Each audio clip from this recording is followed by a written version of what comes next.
Hello, I'm Mark, and this is the Fast Track Impact podcast, where we look at how researchers can become more productive and use their work to achieve real-world impacts.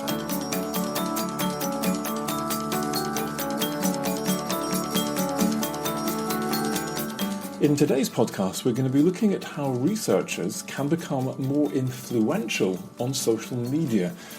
As researchers, we've got access to the latest evidence, and that means that we can make a really influential contribution to debates on social media.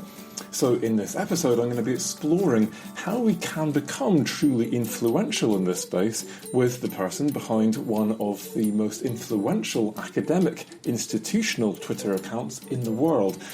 But I'd like to start with my tip of the week.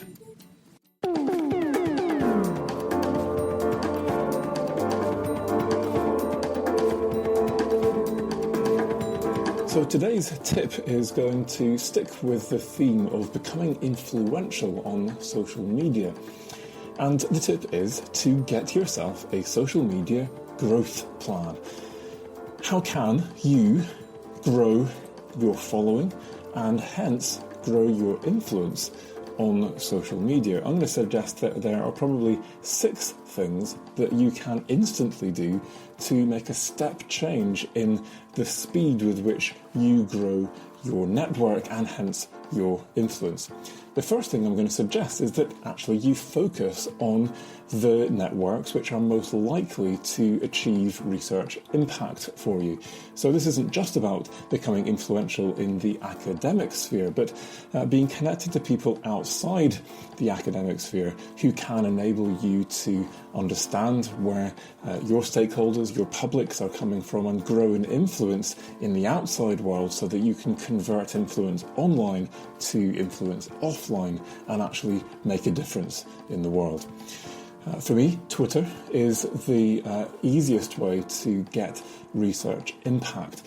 LinkedIn, I would suggest, is a fairly close second. And of course, depending on the kind of networks that you're trying to target, Facebook and other social media platforms may well be relevant. So for public engagement, for example, Facebook can be a very effective way of getting to particular interest groups. The second and probably most important thing that you need to do if you want to grow fast is to have a targeted social media strategy. And I'm going to be discussing this in next week's podcast in a lot more depth. But essentially this is about understanding who your audience is and why it is that you're trying to connect with them on social media so that you can then add value to them and actively promote what you're doing with the right people in the right way. Third then is, as an academic, as a researcher, I think it's important that we really take care to be credible in this space. Partly that's about making sure that we're being fairly professional in our use of it. We're not bringing our institutions into disrepute. So yeah, if you're going to do stuff socially on social media, that's great, but let's stick that in a social place. For many academics, this is keeping your social life to Facebook and your professional life to Twitter. For many people, they will split their social and their professional lives into 2 separate Twitter accounts, one which they may protect with a password and make more private, for example. I think one of the key things we can do to retain our credibility, though, is to actually link to content, because the reality is that it's very hard in most social media platforms in the space that you have to say anything particularly credible. The nuances get lost. And so if you can link to the original evidence, the article, or to a blog or a video or something that gives you the ability in the space to more credibly expand on and justify what you're saying, then that really helps. The fourth thing then is to be visual. There's evidence on Twitter that I think it's about 35% more engagement happens when you tweet with a photograph or a video.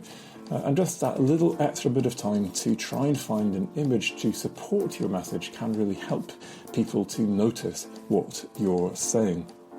Number 5 is to tweet at the right time of day.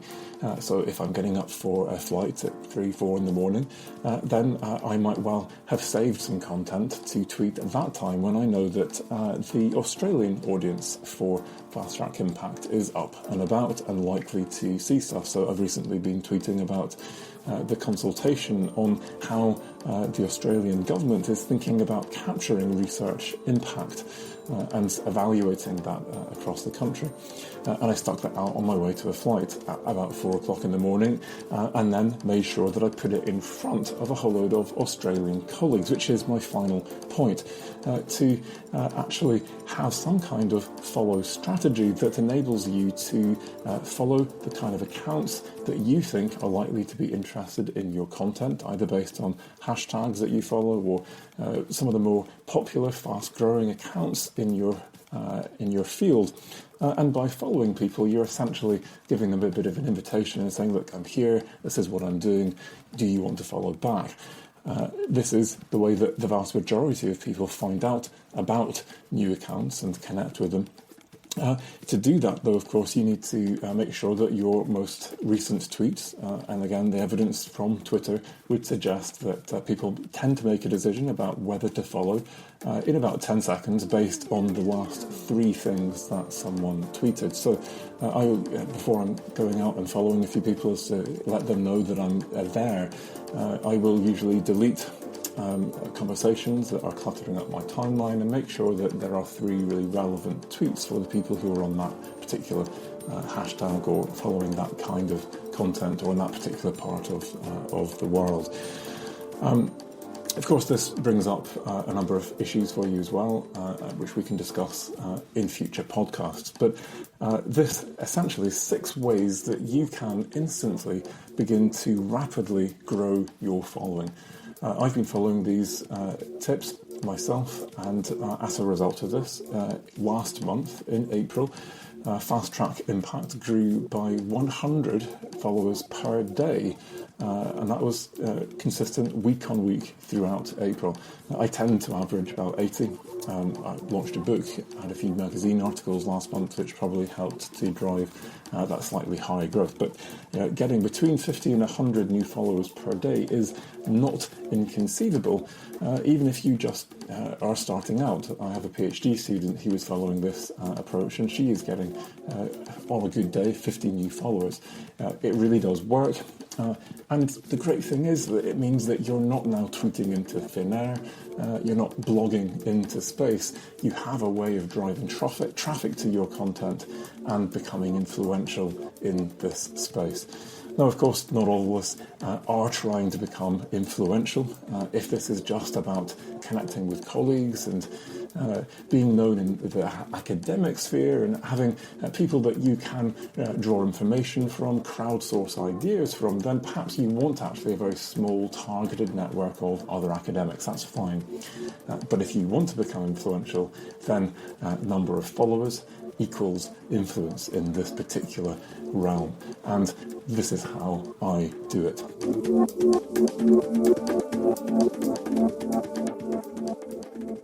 I am here with the voice of CECHR. On Twitter, this is at CECHR_UOD. What does that stand for? Centre for Environmental Change and Human Resilience. At the University of Dundee, which is where we're sitting. We are partnered with the James Hutton Institute. Thank you. So, I have followed what you have done for a number of years now and have watched the meteoric rise of this Twitter stream. Now, this is pretty much unprecedented, as far as I know, in terms of an academic group that have reached such saturation in terms of followers and influence on Twitter. And just give us a sense of where you're at in terms of followers and rankings and such like at the moment. Clout score is 72. We've over 87,000 followers, getting usually between 100 and 150 extra per day. And we rank in, there's the Sustain Top 500 with it's Greenpeace at the top. And we're down at number 23.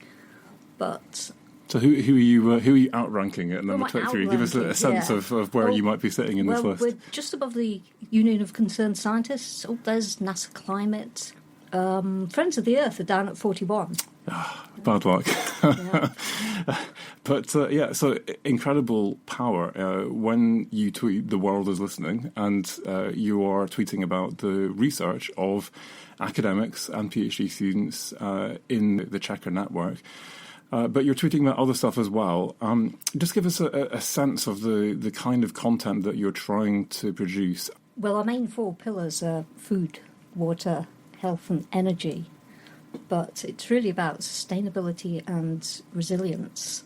We've got a huge network of over 70 affiliates, about 20 PhD students at the moment. And the interdisciplinarity is the key to us. It's essentially anything that's saving the planet. Okay, fantastic. So a fairly cool subject to be talking about, which always helps when you're trying to become influential in this space, because, of course, influence equals numbers equals influence. So tell me, what is it that you attribute to your success in this space? When I've looked from afar and just seen you overtaking account after account and just trying to work out, I will admit, copying as far as I can what I'm seeing you're doing as good practice. What is it that you attribute your success to? These are all subjects that people are very concerned about. They have worries, they want to get as much information, and I'm trying to give them a conduit for that too. But there are other accounts out there that are talking about these topics. What are you doing on Twitter that is getting the attention? Why are people listening to what you're saying, retweeting what you're saying? Why are people coming in such droves to follow your account? What do you think you're doing right? We have a very big sense of hope. We do really believe that the things we're doing together can make a difference.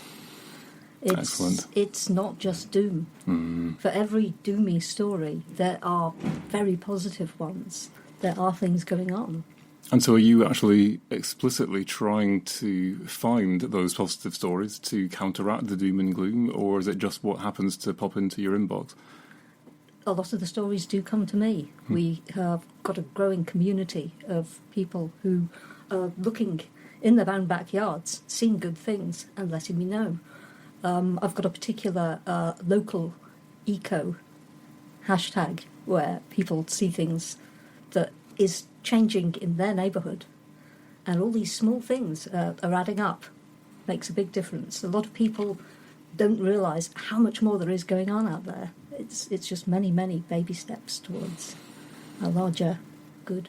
Yeah, so I've been in a number of situations where I've tried to persuade academics to send me their news, whether it's for a newsletter or for something online, or just to keep the front page of our website feeling fresh. And actually persuading people to send me stories is enormously difficult. How do you get people to send you all this stuff?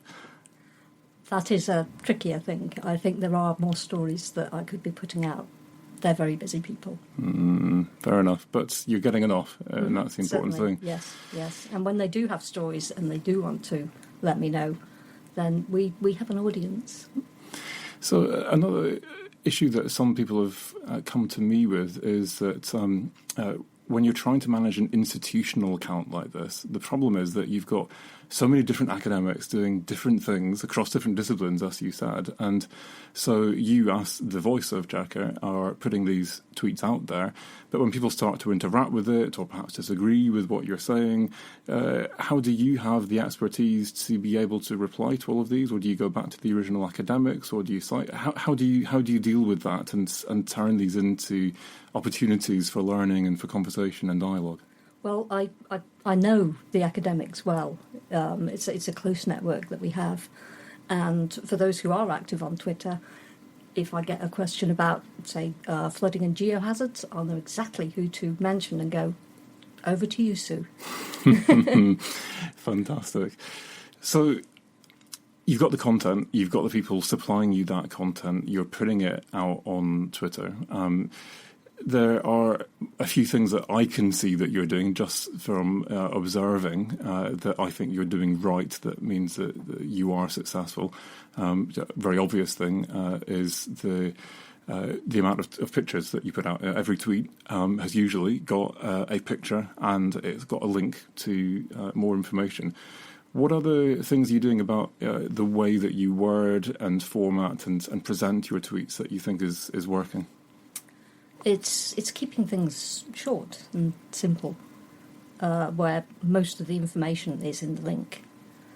I'm not sure what else I can add to that. Do you think it's easier for you, though, being perhaps less closely involved? You perhaps didn't carry out the research yourself. Is it easier to get that distance and to make it simple and easy for people to understand? Do you think that's part of your success? Or I guess anyone can learn how to do that in theory. I know I've really struggled sometimes. If I've written a paper, I've got the title of that paper, I've spent hours poring over the wording of that, then trying to turn that into something simple for me can be a huge challenge. It can be a stretch, but generally speaking, the academic will come back and explain in more detail if needed. Actually, on Twitter, it provides the engagement there. Yeah, so one of the bits of research that I've heard bandied around is that I think that it's about 35% or so more engagements, more clicks if you have an image there or a video. So I'm assuming that you're getting fairly good feeding through from your Twitter's feed to blogs, websites, things like that. Is there any evidence that you got the following, but are you also getting the engagement with the research, with the researchers? Is it turning into anything other than just the numbers? We're really only just beginning to look into this. My first sort of task was to develop the audience. We've had one or two with, I think there's a crowdfunding research site where they were taking the analytics from me and on specific days just seeing what the impact was on their website. There's one very cool thing that I've seen you doing, which I've never seen before, and to be honest I didn't even realise was possible until I saw you doing this, which is around replying to your own tweets to create a story that kind of develops over time. Could you explain how you do that and what the benefits of that are? But any other cool things that you can share with us? Right, yeah. Well, if I see a news story and I know that I've been previously talking about that, I use a tool. Can I say the tool? Yeah, I think so. Yeah. I'm not at the BBC, so... Yeah, okay, yeah. Other tools are available. Yeah. Crowd Booster. Crowd Booster, okay. And great, I haven't heard of that one. After you've subscribed to them, they keep essentially a record of your tweets, which means that you can search on keywords and find previous tweets on the same story, on the same topic, which allows you to reply to the relevant story. And then when people see the new story, they will also see the previous story. So they can scroll down and you might see that actually there's been a whole load of things that happened in that same area that have all kind of built on one another, and 5 tweets ago they might actually go back to the original one from a year ago, 5 tweets down that list and retweet that as well because they think that's really relevant. So that really gives that context and really adds value to what you're doing. That's right, there's been very positive feedback on that. Complimented me and said, that's a great idea. It is, and you just came up with that idea yourself. Had you seen anyone else doing that? I think I ended up, I think I did it by accident, almost. I can't remember exactly how I stumbled upon it, but it had such a, initially I think it was just it was like having 2 tweets for the price of one. Yeah, so I think I didn't realise you could do it because the default function on Twitter is that when you reply to a tweet, then only the people who are in that conversation will see it in their timeline. So I figured if you reply to one of your own tweets, the only people who will ever see that will be you. But actually what you're doing is you're hitting reply on it, but then you're deleting your own username at the beginning of it, so you've got blank canvas, and that seems to mean that actually this is now publicly available to everyone. Yeah, it shows up on the timeline. It's linked. Yeah, and then links the previous ones. Yeah. Very clever. So, finally, I just wonder if you might be able to give advice to other people who are starting out. I mean, it's a fairly intimidating target to be thinking, well, hey, maybe I could have 87,000 followers on this. What is kind of the length of your journey between how long has it taken you to get to 87,000 and how much help have you had along the way, or to what extent is this all kind of self-taught, just learning from practice? Really learning from practice. At the beginning, I probably sort of Googled 10 best tips for Twitter and just picked up a couple of things like adding an image always boosts your retweets. But we started in 2012. So yeah, advice that you can give to people. You're starting out, you've got 50 followers. You would love to have the kind of influence of an account like the CECHR account. What would be the first steps, the first things to really think about to really start making a step change in your influence in that space? Well, keep chipping away, keep going. Don't actually give up. You'll realise that it will be a slow start. The CECHR was a slow start. But once you get to a certain stage, it does begin to snowball.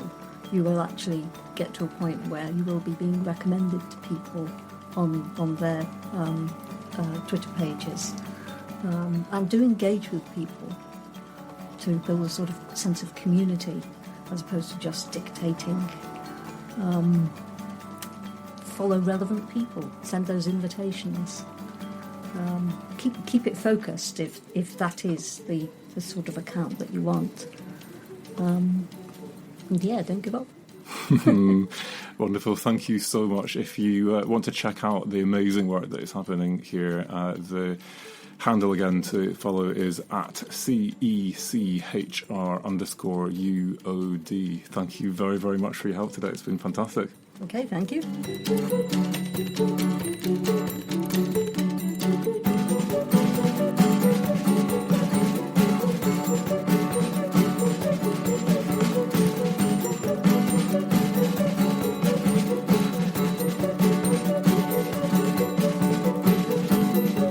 So each week I like to try and come up with some concrete actions that you can do based on what we've discussed in the podcast. And today I want you to ask yourself whether you actually need to become more influential on social media or not. So are the people that you want to benefit from your research actually on social media? And could you actually achieve greater impact by engaging with them through this medium? If the answer is no, they're not there, then, well, cool, carry on using social media, but it's going to be really as an information source and for connecting with colleagues. And there's probably not much point in really investing lots of time and effort in becoming influential. If you do have a good reason to try and become more influential on social media, then take a look through your social media updates on whatever platform you use most over the last week or two or month or two, depending on how active you are. And ask yourself the question, could you make these updates more clearly focused on the things that you want to contribute most to the world? Could you make them more credible and useful? And could you make them stand out from the crowd more effectively? So this week, I'd like you to try and send some social media updates that have a much clearer purpose behind them than you've ever had before, that you believe will actively drive real interest in your research.